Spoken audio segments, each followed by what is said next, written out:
Finance requesting permission to utilize excess funds allocated in the budget of the National Service Authority.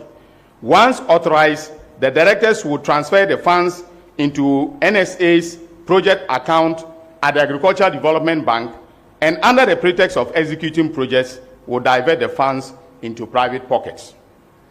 Another criminal scheme hatched and exploited by the directors and staff is the deployment of ghost names onto the NSA system.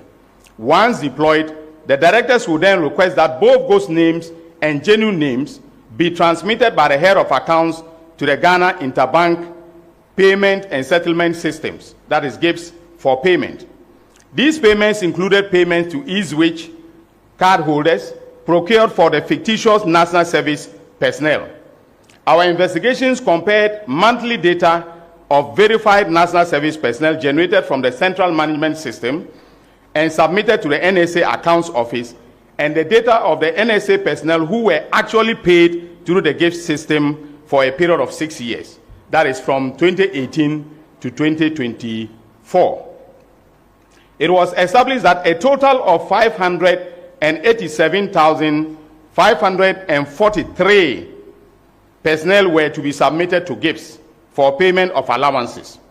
Meanwhile, data from GIPS showed that a total of 650,165 personnel were paid, indicating that 63,672 constituted ghost names.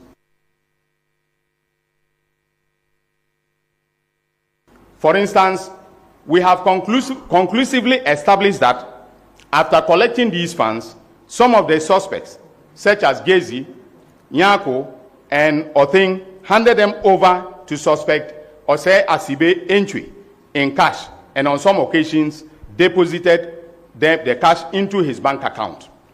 Osei Asibe was the chief executive, the director general of the National Service Authority. Some directors, such as Gifty Owari Mensah, created and executed a meticulously detailed plan using NSP, National Service Personnel Allowances, as security to obtain a loan of 30,698,218 cedis, 69 pesos, from the Agricultural Development Bank, ADB, at an interest rate of 23%. She achieved these results by using other people's information to register a company called Blocks of Life Consult without their knowledge or permission. Subsequently, she presented Blocks of Life Consult through a middleman in the person of Maxwell Akwesi Ofori-Mintah to an official of the Agricultural Development Bank, and enlisting her husband, Mr. Peter Mensah, a lawyer, to act as one of the directors or representative of the said company. She told ADB that the company specialized in supplying home appliances to National Service personnel, and proposed that ADB finance the company to enable it to supply these items on hire purchase basis to the service personnel, with the NSA being responsible for handling the deductions and repayments. During the period, suspect Gifty was the acting director, Gifty Owari Mensah was the acting director of the authority.